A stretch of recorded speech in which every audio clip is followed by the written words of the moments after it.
This is Collected Clan, Episode 4.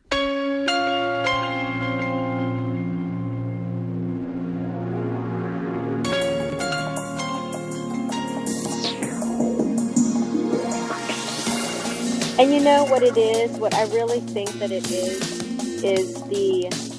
there's so much beauty in randomness. Welcome to Collected Clan, the podcast about outstanding people I've met along the way. People with interesting stories, triumphs, ideals. People who've made their mark in the world and in my life. I'm your host, Gregory Byerline. I've met a lot of people over the years, and many people come and go. Shakespeare wrote, "All the world's a stage, and all the men and women merely players. They have their exits and their entrances." But these people are the company that you keep. Everyday people, just like you and me. If I remember correctly, you come from Kansas. Is that right? Yes. Is it even more accurate to remember that you are from Liberal, Kansas? Liberal, Kansas. Okay, the reason I remember that, not like in stalker form, but I remember when we first met, you had said that, and I had been in Liberal, Kansas when I was in college. Like literally the one time I was there, I was like, hey, I've been there, because it's got all the Wizard of Oz stuff. Yes, it's the home of Dorothy's house. That it is. And I had to chuckle when we were there because I was on tour with a music group from college. And the college I attended is Liberal Arts College with the Assemblies of God denomination. The school was called Evangel College. Now it's called Evangel University because it has grown up and now has graduate degrees. So we were performing at Liberal Assembly of God, which just always made me chuckle. Yes. Because it's the only liberal Assembly of God I have ever come across. I know there's so much fun to be had. Well, what's even more fun, and a little off color, but it was hysterical because we were in college and it made us chuckle, and which basically means we were in junior high for the third time, is the abbreviation is Liberal Ass of God. But I actually saw that written somewhere, and I was like... That's hilarious. So anyway, that and visiting so all the Dorothy stuff is my... And you are my connections to Liberal Kansas. Yeah, and I just wonder if I heard you sing because I went to the Assembly of God. That was my home church. Wow. Were you singing? That explains so much. Yes. I was with... Okay, I take that back. I've been there twice because I was with two groups. One was with the Evangel Concert Choir, probably sang at that same church, so it would have been... You remember what year? Oh, okay, let me think. Let me do the math. I'm going to age myself like a good fine wine. And that would be a Brunello. Thank you very much. I graduated in 92, so it would have been summer of 90 or school year of 90, spring break of 90, whenever we did concert choir tour. And then I went back through with an ensemble called Frontline, which is basically our college version of Truth, if you remember that group. Just a smaller ensemble. And that would have been summer of 89. Yep. I know that I saw you. I know I saw you sing because I remember Evangel College coming through there, and I was trying to decide what college I was going to, and I graduated from high school in 89. Okay. So that's crazy. Yeah, so you're a year after me from high school. Yep.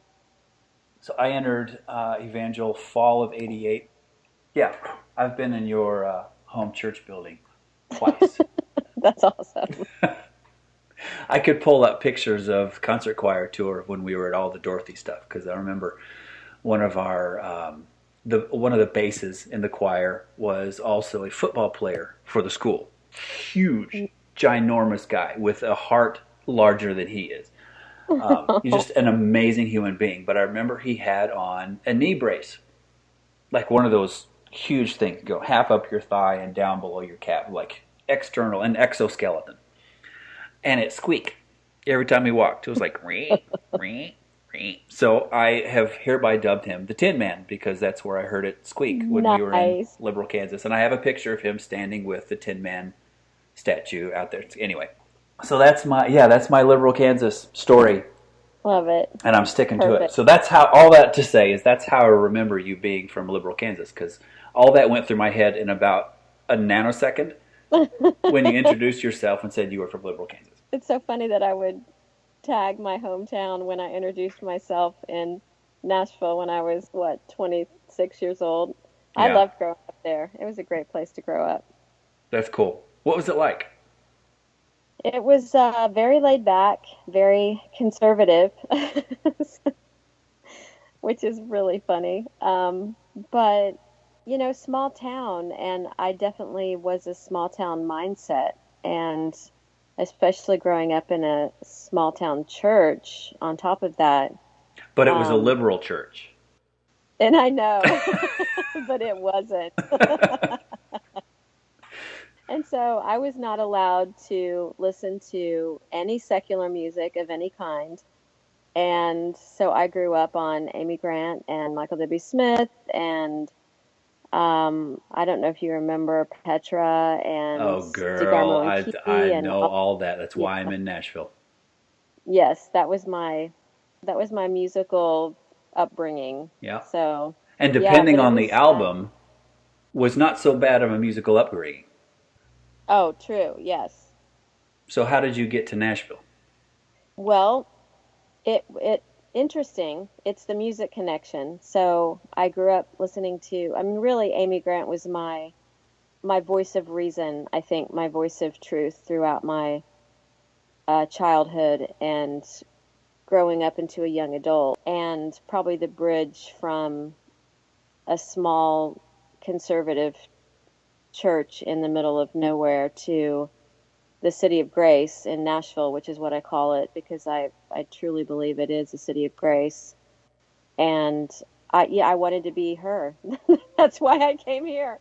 I wanted to be Amy Grant. There's just no two ways about it. That's what I wanted. I wanted to be a singer-songwriter, and I actually had some success at a songwriting conference that I went to, and a couple of my songs got noticed, and I was introduced to Dan Keene, who is an ASCAP guy, and Hmm. he's awesome. And he invited me to town and showed me the ropes and showed me around. And I was riding with a lot of cool people. And never forget the day that John Mays told me, Bethany, you're about 10 years ahead of your time. Nice. So I know. And I'm like, well, what does that mean? It's like, well, you could either start writing a little differently and I'm like, I can't write it any different. It's just me. The I translation there is we don't know what to do with you because you are a square peg and we're trying to fill a round hole. Um, Yeah, something like that. so dumb it down, Bethany. Yeah. And so, Is what it that worked sounds itself, like. No. yeah, totally. But, it worked itself out in the best way because obviously that's what happens. I truly believe when you're following God's path for your life or what you feel like God's path for your life is. Hmm. And I don't think there's any way you can mess that up, even though I'm queen of reckless and the my personality type is like the free spirit, that's what I'm the ultimate free spirit. And you'd think I could mess something up like that, but after I decided that songwriting wasn't going to be my thing, I very quickly stumbled onto chocolate and never looked back from that and found a way to be creative and tell my stories and get my point across in a way that I never would have been able to, plugged into that round peg hole you're talking about. Yeah. So it's a very kind of liberating and free vehicle to be in is the chocolate vehicle because it's literally anything goes. Yeah. So about this chocolate thing, um, if I am ever tried for anything crazy that I commit when I'm on chocolate, I am totally going to point my finger at you because you're the one who started my addiction to fine artisan chocolate. I love that. That makes So you're going to be my phone a friend if I'm at night court, or if I'm in a drunken stupor from chocolate lying in a ditch. I would say, she did it. I'll come get you. I'll bail you out. It's like I'm totally that Alfred Molina character in Chocolat the movie when he gets that little bit of Yes. chocolate on his lips and then he just goes nuts. Yeah. Yes. Yes. I love that movie. Which, It's by the one. way, we totally need to stage some sort of thing and that be someone's prize. Totally. I When agree. they can like just dive headfirst into a Bethany chocolate display. Love it. I'm all for it. God, I love that movie.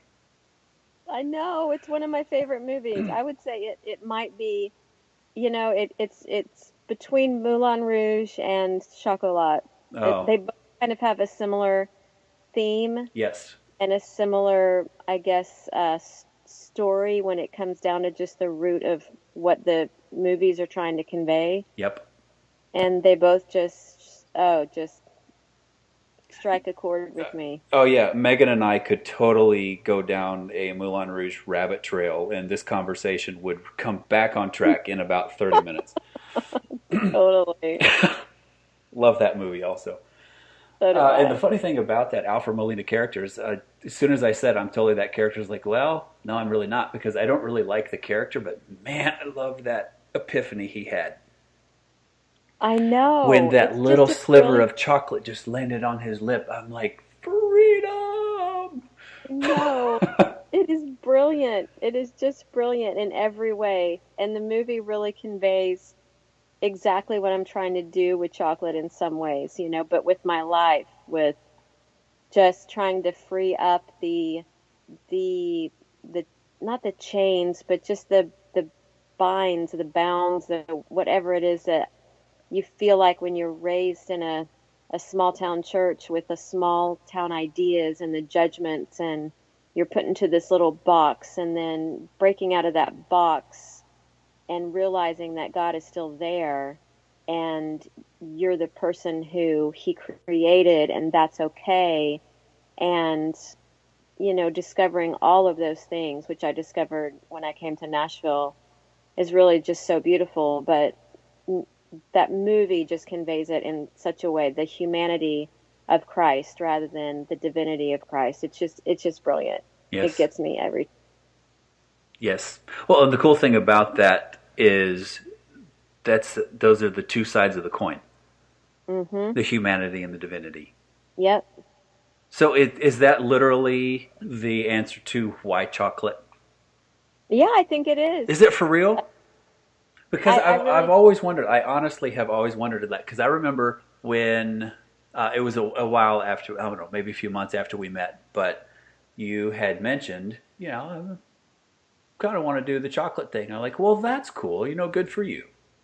And then, however long it was later, I get this announcement. And it's like, hey, I'm going to open the cocoa tree. And I was like, what?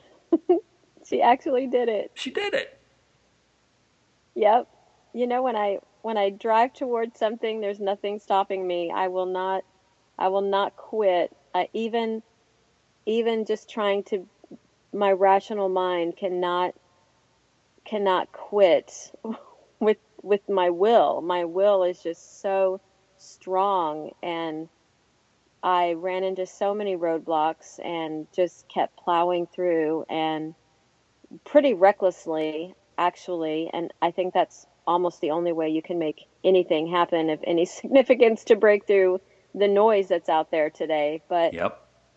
it was quite the journey, and I, I wouldn't take back any of it at all, because I love what it's become. I love the story of it. I love every part of it. But I guess what you were saying before is the humanity of Christ, the reason that I chose chocolate. And in some strange way, just the way that this interview is going, it's all like tying together in a way that I haven't even really noticed it before, because I think that is ultimately very true. That when I left that small town and when I realized what I had been taught and the simple-minded things and the just, and it's not, and these are wonderful people. It's just that I was I was cornered and put into a box and expected to stay there, and I let myself be there thinking that that was okay and that was for me. And so to literally break out of that and see that I didn't even fit in the Christian songwriting industry once I got out of the box. Now that is frightening. And then where do you go from there? And just say, okay, what God, because I I'm so, I guess, what's the word when it's when you're not standard, you're off the beaten path, but you're, I don't know, like, I don't know, not a rebel with God, but I just have seen the side of him, that flip side, like the coin that you're talking about. I've seen the flip side, and it's the other side of the coin, and it's a side of grace, and it's a side of humanity, and it's a side that where God is saying, I created you, you are human, it's for a reason, it's okay, I am here. And I just think that chocolate conveys that story in such a wonderful way because it's so messy and it's so delicious and it's so just divine and decadent and all of those things that life can be. And God gave it to us, for us to enjoy. And I just love that. When I knew that it was the cocoa tree and I knew that it was God calling me to that, I knew that I could go forward, and no matter how reckless of a way, that it was going to be okay. And not that I'm telling anybody to do that with their life, because goodness, now I've gone to business school. I've got my business degree, and it turns out I did everything wrong. And I still might argue for what I did, because in some ways, they academically, they teach you the right way to do it. And I feel like that's the way everybody is trying to do it. And so unless you have something incredibly brilliant or incredibly innovative or incredibly good, like my chocolate is, or the story or something, you're just not going to stand out. It's just, I don't know, business 101 is just, it's just boring. Well, But yeah, it's business 101 is here's a round hole, be a round peg, exactly. be a round Yeah. peg. And in business school I found that I'm still a square peg, which, gosh darn it, Gregory, you're just bringing all the analogies home tonight. But yes, I mean, that's the thing. I think in business school, what I learned is, oh, this is what they're looking for. I can do that in my own way. But I didn't know what they were looking for. When the bank would ask me certain questions or when investors would ask me certain questions, I didn't really know what they were trying to get to the bottom of until I went to business school. And then I'm like, oh, okay, I can see, like, I get it. I understand. I remember conversations where someone had asked me that, and I had no idea what they were talking about, like a SWOT analysis. Had I done a SWOT analysis? What in the heck is that? How can you know that unless you go to business school or Hmm. read up on business with, in the back of Barnes and Noble or whatever. Right. But it's those kinds of things that I learned. And once you can speak their language and once you know what they're looking for, then even if you are a square peg, you can at least go, okay, I know who I am, but I know what you're looking for. So I can bridge that gap and help you assimilate your world into mine, and that's what I'm trying to do right now. Well, I'm glad that you have returned. Yes, me too. And it's really interesting because to be back in the exact same place that I started 14 years ago, it is just crazy because it's almost like God is saying, "Okay, here you go. Start over with all the experience, the business degree. Now see what you can do." And I'm definitely doing things just so much different than I did the first time. And it's really crazy to think about, wow, I actually got somewhere doing it a different way. And now that I'm kind of reshaping things, it's going to be interesting to see where that goes. Yes. So I'm Well, and hoping. the first round, it confirms that you've got some natural talent. Um, I definitely agree with that. I definitely think that that's because what. you achieved a lot in that first round. And those of you who don't know, let me try to recap this and then correct me if I'm wrong. So you started the Chocolatry 14 years ago in the corner of a deli in downtown Franklin. Yep. Grew to where you had your own space like 100 yards away on On Main Main Street Street. in downtown Hmm. Franklin. Yep. And then you went off of Main Street Hmm. into an old house that was converted into a cafe restaurant, something. Yeah. We converted it Oh, ourselves. you did it yourself. Okay. Yep. Hmm. And then from there you went to Germantown neighborhood Hmm. of Nashville before Germantown was cool. So you actually had a hand in making Germantown cool. That's awesome. That's awesome to think of it like that. Yes. Yeah. And that's right. That's the way that it went. And And then it fell the apart, or something happened well, because it fell apart several times along the way, and that's what's so interesting. And that okay, it's such a great product, and it's such a great brand, just the lifestyle brand, and it just lives and breathes. And the chocolate is so great, and the story is so alive, and that's what people want. That's what people identify with. They don't want an empty brand. They want something that's real.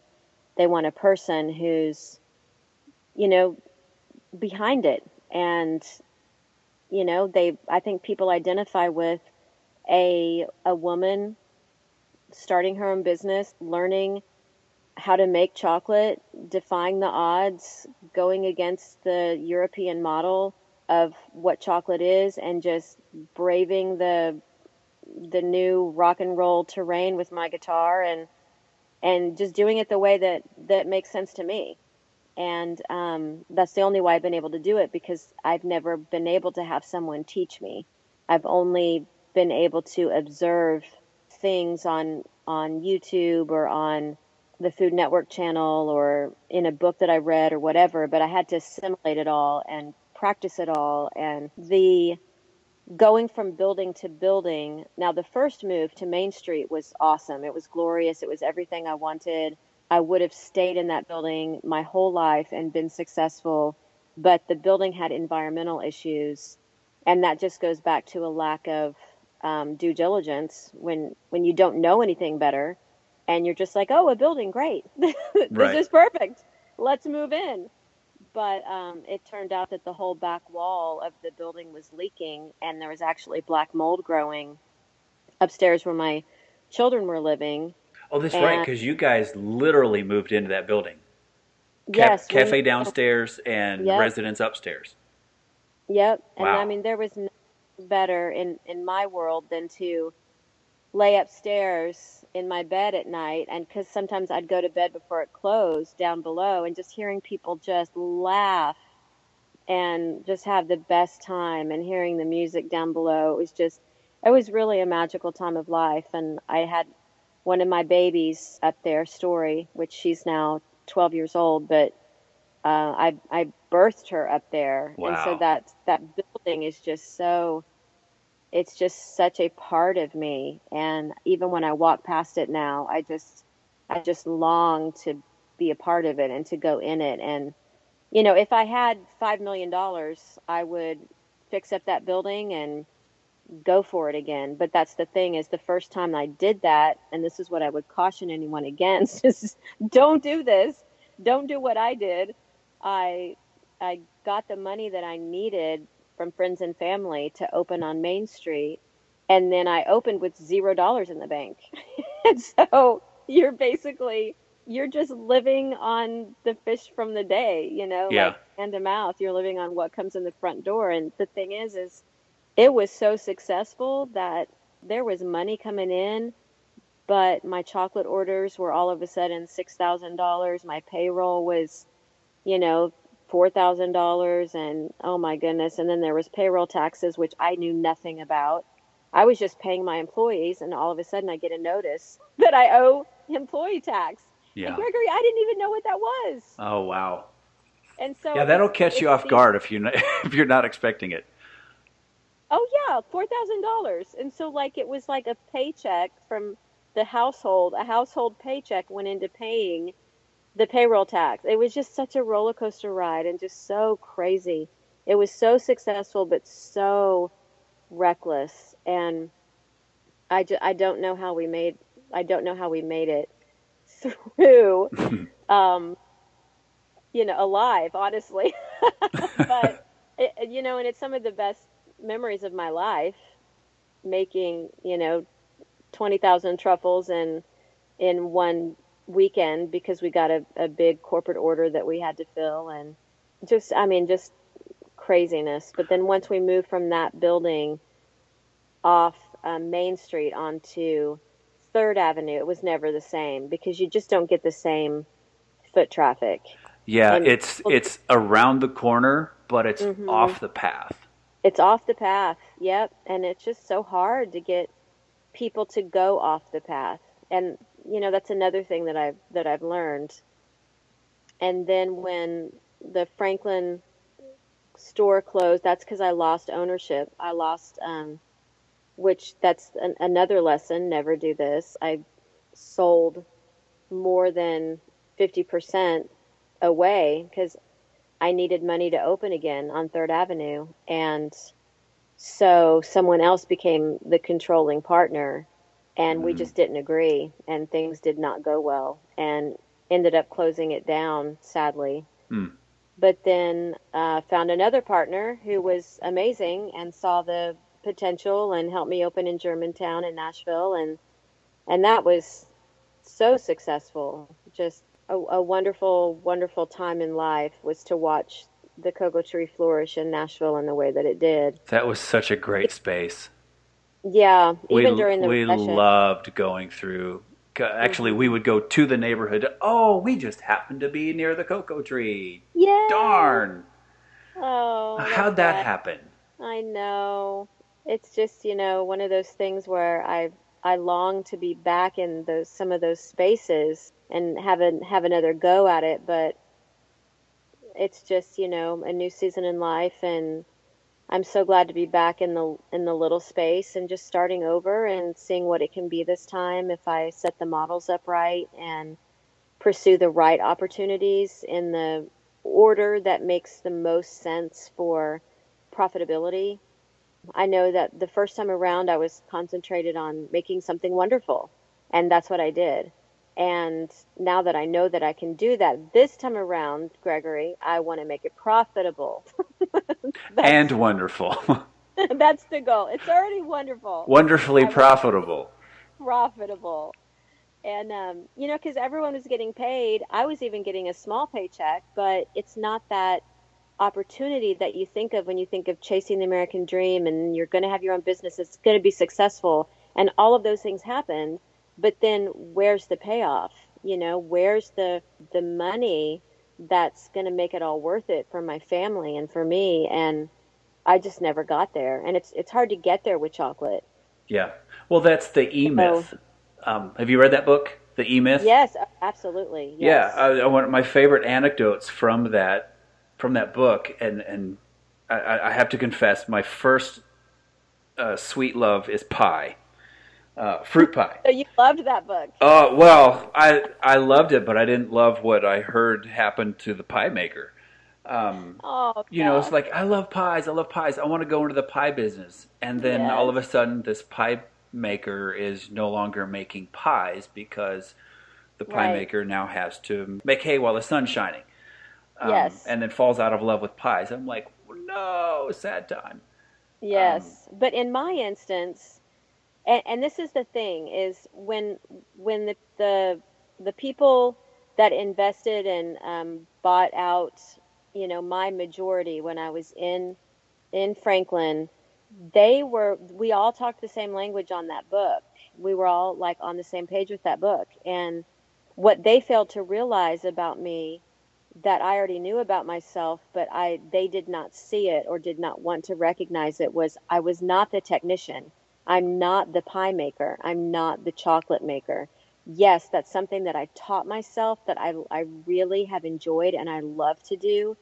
And I love it that I can make these amazing chocolates, but that's not where I see myself in 5 years. I see myself growing a company. I see myself on top of that, teaching someone to make the truffles, staffing, scaling up, all of those things. That's what excites me. I'm more than happy to let that technician role go and let somebody else make those truffles, because I love the other stuff.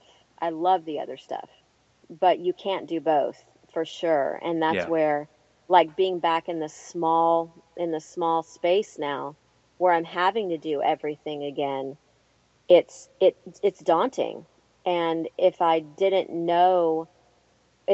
believe in what I think is coming, if I didn't know what I've already seen and what I already believe that it can be, I would want to quit, seriously, right now at this moment, because it's hard. It's very, very hard. And it's harder than I even thought it would be when I thought about starting over. And so there are days that I'm just exhausted and I find myself just overwhelmed with the family and with everything that has to get done in the shop. And then the truffles still have to be, we still run out of truffles. And then, how did that happen? How did we run out of Bethany's? I just made Bethany's. How did we run out of Samson's? I just made Samson's. And I just set those out an hour ago. Yeah, I mean, it's just crazy, and all I'm able to do is small batches, and that's not where I want to be. I don't want to be in that small batch stage. I want to be in the warehouse stage where I'm putting together a way to make them, more economically and faster, and be able to meet the demand of a market that I know is out there. It's just that it's a fine line between getting to that market before you're ready for it and timing it right, because I can't kill myself and make truffles 24 hours a day to, break into Whole Foods regionally. Right. I need the equipment and I need all of that to fall into place. And that's, another $500,000 investment for somebody. And, I'm just going one step at a time and hoping that I find those things and those things can fall into place when it's the right time, and just trusting God, really. Yeah, I remember back in, I'll call it phase one, after my chocolate addiction was deeply rooted into my soul. I went to Chicago, and we were walking along this part of town. And I honestly don't even remember what the area was called, but it was kind of a northern version of Franklin Main Street, but it wasn't southern. It was northern. Mm-hmm. Yep. There was a movie theater, there were coffee shops, there were restaurants, there were clubs, there were little boutiques and all this stuff, and there was a chocolaterie there. And I was like, ooh, I could go for some chocolate. So we went in, and you probably know the name of it. I don't recall it. But and I walked in, and this place was super crisp. It was done up. I mean, it felt like an ice cream parlor meets a martini shop. And the truffles were delicious, or the chocolates were delicious, and they tasted great. And I tell you, I got hung up on something when I was there. Well, for one, that wasn't yours. And I felt like I was cheating on the cocoa tree. Two, I know it's Voge's chocolate. The thing about it is I could tell they were made by a machine. Yeah. because they were stamped. Stamped as in formed. Yeah. They were every little. It was like a chocolate widget because Totally. they all looked alike. Yep. And I thought, I get this from a scale standpoint Mhm. and the whole business side of things, but it just lacked the hand rolled truffle feel. Yeah. And that was easily 10, 12 years ago. And I mean, it has stuck with me. That's what I think of when I Mhm. think about going to that chocolate shop. Yep. Aside It is. from, I was there It with brings. my great friends and all this stuff, and it was delicious. But I was like, give me a cocoa tree truffle like now. Yeah. And you know what it is? What I really think that it is there's so much beauty in randomness and like, like in nature, how leaves will fall to the ground and it's not manufactured, it's not mass produced, they just fall wherever they want and it's beautiful. Yes. And that's how I do my truffles is one at a time. They're they're every single one of them is random because they're hand rolled, so it's never perfect.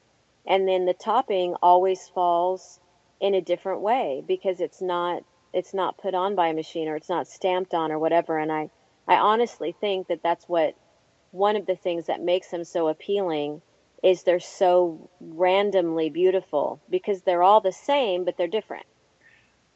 And so there's just something about that I think is worth something. There And really is. And yep, that imperfection, that randomness, that mhm, uniqueness, we will yep, call it, the good meaning of a snowflake, not the yep, negative social term that it right. has become, but the uniqueness of just the single that will never be done again in Mhm. the exact same way. Exactly. That's how I feel about an aspect of photography when it comes to retouching. I know how to retouch pores off of a face. I know Mhm. how to resculpt a face, and I've done it, and it But why? bugs the crap Yeah. out of me.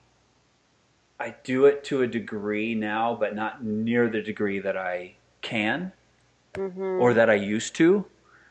And one of the reasons I don't shoot that clientele is because no, there's beauty in the imperfections, Yes. and there's a uniqueness in the imperfections, and it really bugs me. So now Mhm. my thing, and I don't want to turn this about me, but I want to finish this analogy.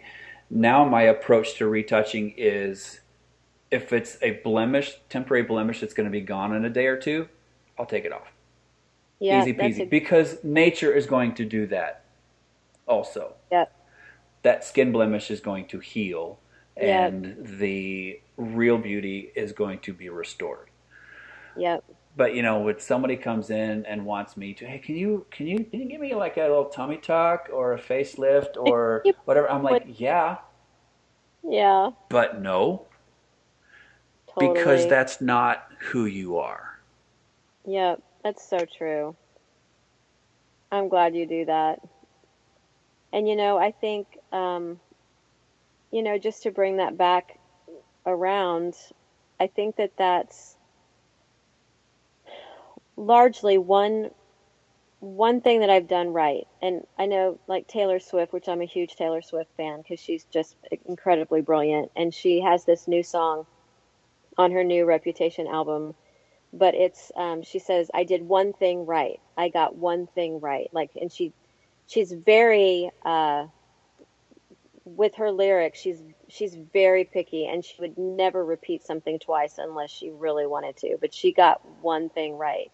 And I just so identify with that because I feel like the one thing that I have gotten right all along is I was myself through this whole process with um, the integrity of who I am approaching the chocolate has never changed because it can't change because it's who I am. And so it's like there's no way that it will change because it's my perspective and I stay true to that. And so it's truly like an artist approaching, a canvas or any artistic medium. It's just that I'm doing it with chocolate and flavor, and and it's so rewarding, but it's so, I guess, fulfilling because nobody can take that away from me. I can make those choices, and I think that that's been such a healing thing for me in my lifetime because, again, we go back to liberal Kansas and the way that I was raised. And when people are telling you all the time that you're wrong because of ways that you're thinking, and things that you say that are too compassionate or too merciful, or maybe you thought God was supposed to be one way and people are telling you no, and that you, as a young kid and a young adult, you just take those hits and you don't really have the ability to stand up for yourself and to know where the truth is. But, as an adult and as I've grown into chocolate, and my journey with chocolate has been so entwined with my journey with God, and I've learned so many things about God through chocolate, because if we open ourselves up to God, He will teach us in whatever our vocation is, whatever our career is, whatever our interests are. If we just open ourselves up, God is right there to make all the analogies for us. And I think that just learning to be myself with chocolate has been just the best journey of my life, besides having children and watching the children grow and being a mom. But it's just that one thing right kind of thing that I come back to, that I'm looking forward to seeing where that goes on this, phase 2 of the cocoa tree. Well, I think you'll see it. I hope I so. really do. I hope so. I mean, I you, don't, I you don't, you saw it, or at least hints of it, in the first round. oh yeah, There's really no totally. reason that it can't come around again, Yeah. or I or mean, you can't make decisions that lead to it being able to come around again, or recognizing it as it happens, or making it happen, um, right. or all of the above. Yeah, right, exactly. Just making it happen. And then I've always told my children know this, and that they have they've already passed this wisdom along to other people, and it's really not wisdom, but it's really funny because it's what I've taught my children. And my oldest, that Jessie Lyric, she was like, "Mom, you'd be proud of me. I gave your advice the other day." And I'm like, "What advice was that?" And she goes, "Fake it till you make it." And I'm like, Jessie Lyric. But she said, "No, Mom, that's what you taught me. And it's right. You just got to get out there and you just got to fake it till you make it." And I'm like, Yes, and "Oh, it's funny you mentioned that, because my mentor from college, who incidentally is the reason I am in Nashville, his motto is, drum roll, fake it till you make it. are you kidding I me?" first heard that statement from him when I was in college, That's so funny. which, and there's an element of, yes, but shouldn't you be prepared, and shouldn't you go to the woodshed and practice your craft and blah blah blah blah blah. Yes, Absolutely. but it's Yes. the difference between playing notes on a page like classical music, Mhm. which is amazing, and improv jazz. Yes. Yeah, totally. Both are necessary. Yeah. One is a little more free flowing, and which is ironic, because in jazz you can't really fake it, because you have to have had hours upon hours upon hours in the Oh, for woodshed. real. Yeah. You've got to know your craft big time in order Yeah. to fake it and improv and go with the flow and make things happen spontaneously. Um, which again comes back to the two-sided coin. I think it's Yes. both. I think it's both. So, um, in the first round, is it safe to say that you were operating on one side of the coin, the fake it till you make it, and you did make it to a Yeah, degree? to a degree. I did make it. I mean, the thing is where I'll never forget the day, and it's really a defining moment in deciding to close the Germantown location. Is I realized at the moment that Whole Foods called and they gave me, the news that I had been wanting and waiting to hear, which was, Bethany, we want to take your product regional now. It's done well in the state of Tennessee, and so we need you to drop ship a pallet of your peanut butter bites to our distribution center in Atlanta. And Gregory, I had no way of doing that. Yeah.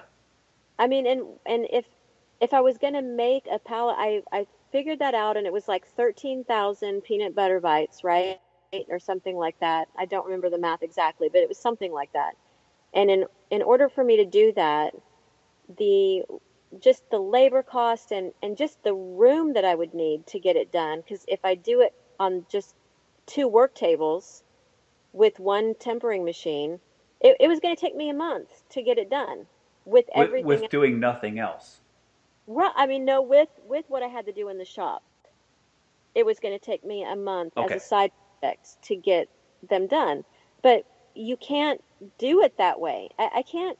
You can't load it. You can't make a pallet in a month. You need to make a pallet from what's in the reserves that just goes out the door. You don't build a pallet one peanut butter bite at a time. And then by the time you get the pallet full, the product that you started with is already a month old Right. and it only has a 3 month shelf life. And so all of this just came crashing down. And I realized in this moment, wow, the success that I wanted, the notoriety, the phone call that I wanted, the that level of success, it's right here, and I have no way to really capitalize on that, no way at all. And so it was just such a frustrating moment, and I I would knew, think frustrating is an understatement. yeah, I mean, for I can real, think of a few other words that start with F that would probably be yeah, more for descriptive. real. But I was also going through a divorce at the time, which was just world shattering to me. I just didn't know where up was at that moment, and I think that both of those things combined, and the fact that our lease was about to be up and we needed to renew it, we just decided, you know what, this isn't the model that's going to take us to that next level of success. Yes, we want a cafe, the chocolate cafe, we want that, but it has to be paired with a warehouse concept where we're able to produce on a larger scale. I don't ever want it to be so mass produced that they lose that thing that you're talking about, and I know how to do it. I Good, just good, I because I almost hesitated describing that because I want you to be able to scale up and do honestly whatever the hell you want to with your, I mean, it's your chocolate. Yeah. But at the same time, I was like, I want it to be, I want it, it can be machine made, Yep. but I would love for it to at least feel like it's handmade. And it can be both, honestly, in the best ways, that and it's a matter of me being able to mad scientist put it together also and say, okay, that's how you use this equipment. I'm going to use it like this because I want a different result than you have. Right. And so, and kind of just being able to learn it um, in a unique way, and again, that's cutting through that noise and being unique because you have no other option, because you're not learning it from someone else. You're saying, I'm doing something new here and I need to be able to, revamp some equipment in a way to make it work for what I'm trying to do. Yeah. So it makes it harder, but it's certainly exciting and I love that kind of challenge. It's so exciting to me. Well, it's that innovation that will lead to the end result that you're looking for. Mhm. And it's so funny about my personality. Here's a fun story for you. So we did the pop-up restaurant, my first pop-up restaurant. It was sold out. We did this a 6 o'clock seating. We sold out 42 tickets. It was a wonderful, wonderful feeling of accomplishment that 42 people wanted to pay $75 to come taste my cocoa rubbed steak, right? My cuisine. This is my new venture from just doing confections and truffles to, venturing out into the real food world, right?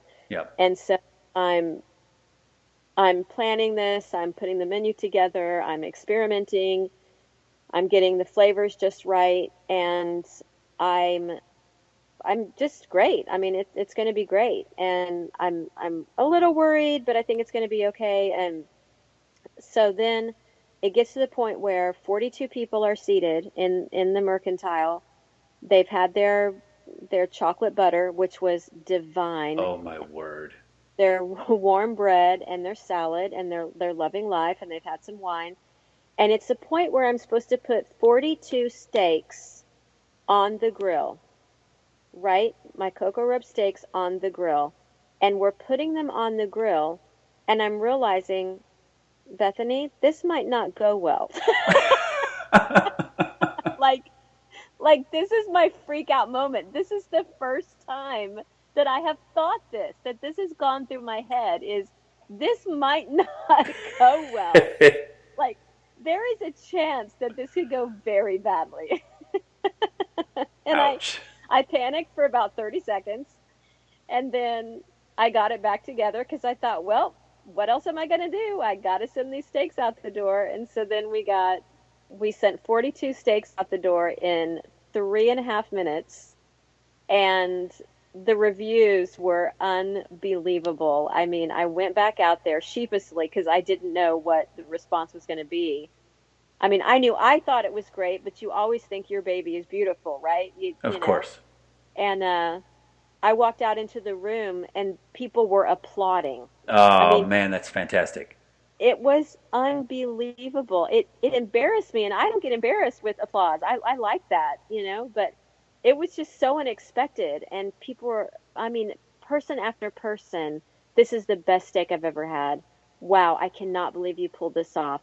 This is not kitschy. This is so perfect, and so perfectly cooked, and so delicious in every way. And man, it felt good. So it didn't go badly, but it could have.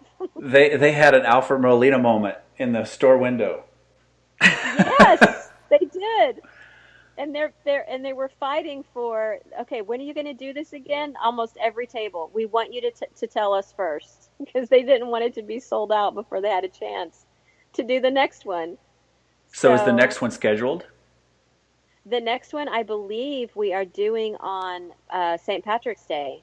That's March 17th. I believe it's a Saturday evening, and we want to do some kind of colloquial fun, like beer paired with chocolate and some chocolate cuisine. I don't have my head wrapped around it yet, but I know it's going to be really fun and really good. So I believe we've already put it on the books with Graham in the Mercantile, but we haven't done any publicity for it yet. Nice. Well, don't you have a Guinness truffle? I do. Oh, you're so good. I do. It's Girl, I'm telling you, it is so good. Rooted into my soul. Oh, it is so good. And that's the flavor of the month for March. So you'll be so happy. Of course. Yes. As it should. Yep. I named that after Daryl because he used to own the pub in downtown Franklin. And that was the very first commercial kitchen that I worked in, was his pub. And so I just named it after him because I was just so thankful that he let me have that opportunity to work in his kitchen. And so, yeah. That's my favorite Irish pub, by the way. I know. It's so fun. I love that place. It is. It's such a great place. It's so, authentic and wonderful. Let's take a quick break for a nonprofit spotlight, handpicked just for you by our guest. Billions of dollars are spent in the name of charity, and yet millions of Africans suffer from diseases due to lack of clean drinking water and proper sanitation. Also, many Africans suffering from HIV and AIDS lack access to the most basic forms of healthcare.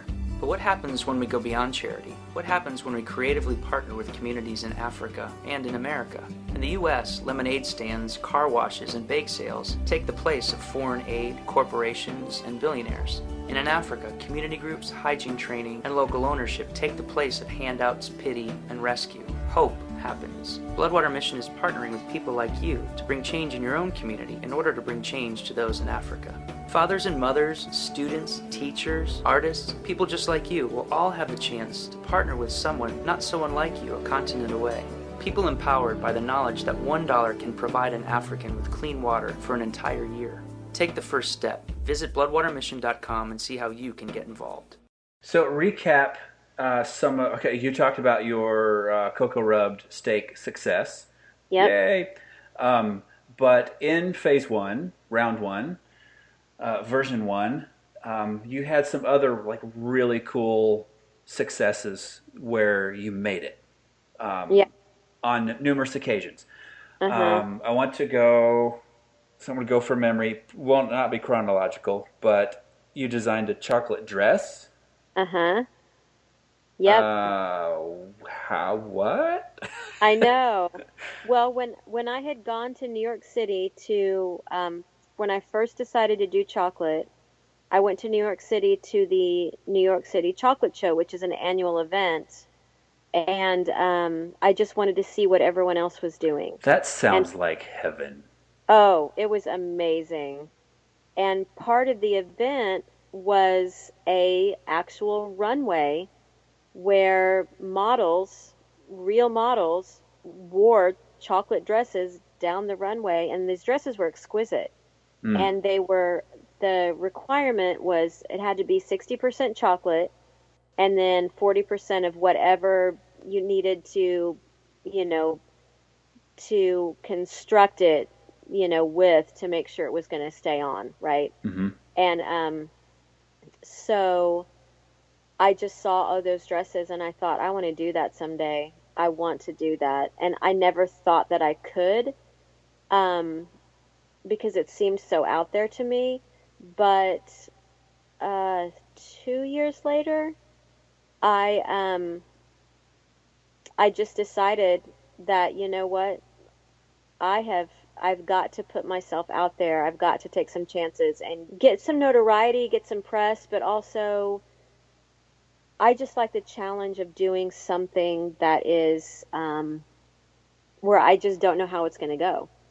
I just can't explain it. But so I called in and nominated myself, and they said you have to send in a sketch, and that they would let me know who the finalists were. So they actually called me and said that they wanted my dress, and it was crazy. I ended up so everyone else had a professional kitchen that they were working in, because these are chocolatiers from all over the world. And I was working in a hotel room to make my dress because I didn't have a kitchen. And this is in New York City. I was literally making it in a hotel room on the partly on the floor and partly on the bed. And this isn't going to be eaten by anybody, it's just a dress that should be worn on the runway. And Alfred Molina would have eaten it. Yeah, totally. And I ate part actually, as the little things as the little panels came off, I would eat them. But like, oops, damaged. It was spectacular. It was beautiful, and it went the way it was supposed to go. And when our model walked up on the runway, the announcer, he was with Food Network. He stopped me and he said, "Bethany, yours is the best dress here. I want you on Food Network Challenge. Can I give you a call?" And I was like, "Sure." Here's my number.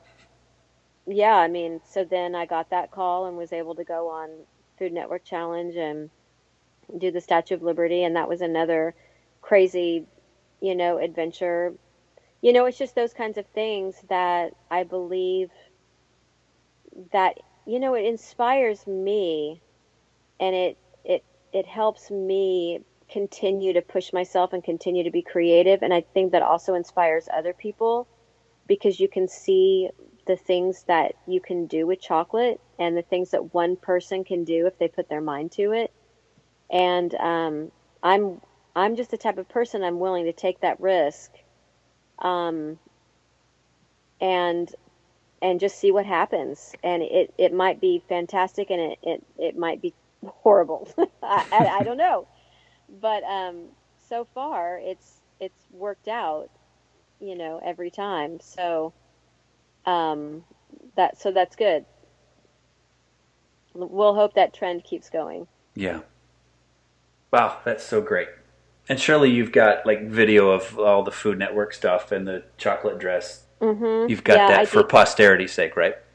Yeah, I do. I have all of that. Yep. Tucked away somewhere. It's interesting how all the kids, and this, you think that your accolades and your shining moments of your life are going to be about your career and the medals and the accomplishments and things, but then you find your kids' artwork plastered on the walls, and their latest test where they tested 99% out of the country and in reading, which is what Manhattan just did, and she's an 11th grade level reader, and she's only in 4th grade. And Excellent. And those are the kinds of things that are pinned up around the house, and yes. Those are the kinds of things that you find so much joy and pleasure and satisfaction in. And the other is wonderful, but it's just secondary to that very important thing that's going on, that's actual life.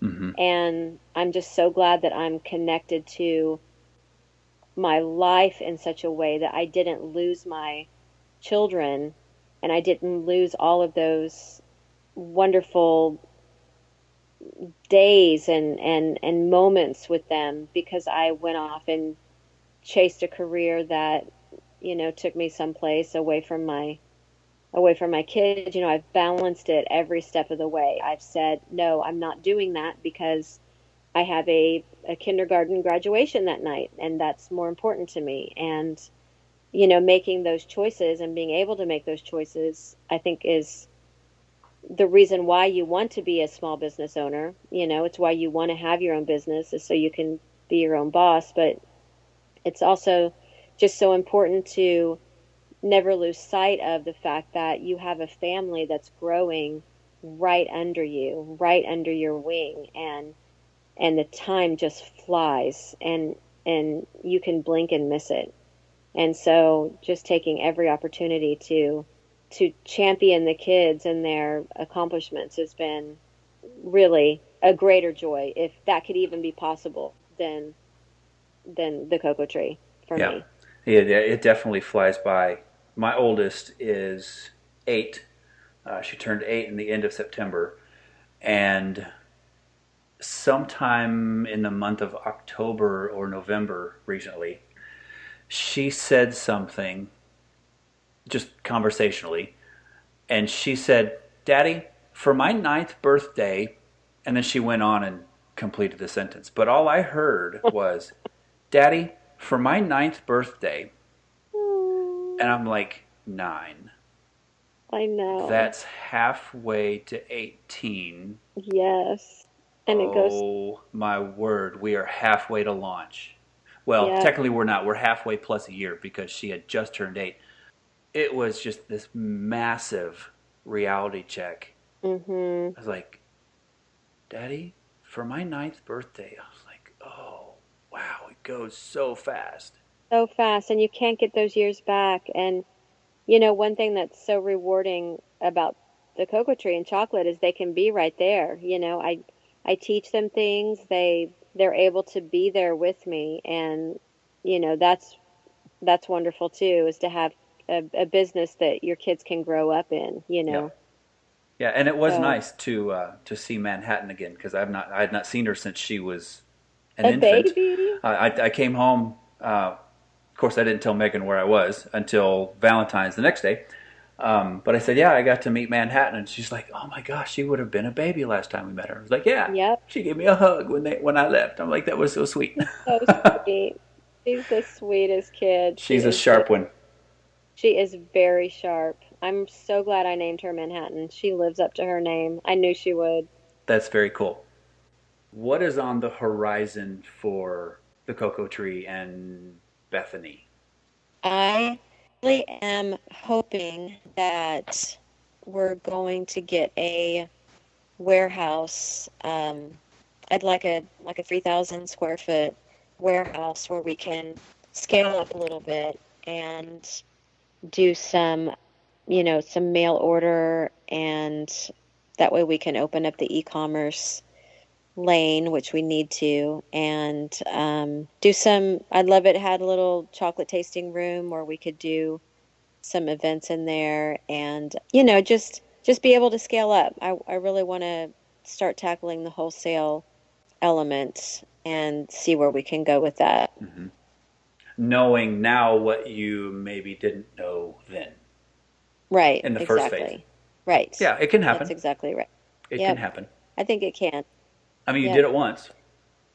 Yep. I mean, it's a great when product. When the time is right, yes. Yep. The product speaks for itself. It's a great brand. I really feel like it's just a matter of time. So just put the time in and be faithful, and just see what comes next.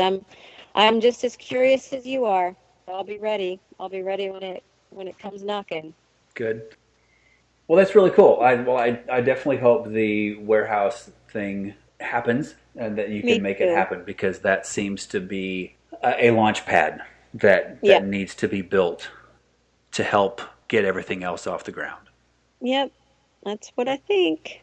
And until then, there's that corner spot. Yep. In the deli where it all began. Yep. I was so excited when I saw you post last fall the question of, okay, who remembers where we first started? I'm like, I do. That was a fun game. That was fun. Your true fans when they can answer that one. Yep. Well, I'm definitely a fan of the chocolate, and a fan of you and your vision and your liberalness and all of that stuff. Well, thank you. I appreciate it. This has been fun. Well, good. There you have it. If you enjoyed this, subscribe and share with your friends. Go to Apple Podcasts, Google Play, Stitcher, SoundCloud, or wherever you get your podcasts. Search for Collected Clan and subscribe. See more in the show notes for this episode at collectedclan.com/Bethany Torino. And a big shout out to my friends Worldwide Groove Corporation for this episode's original music. The song is Mimosa from their album Chilladesiac Lounge Volume 1. Check out more of their music at worldwidegroovecorporation.com. Now go be you.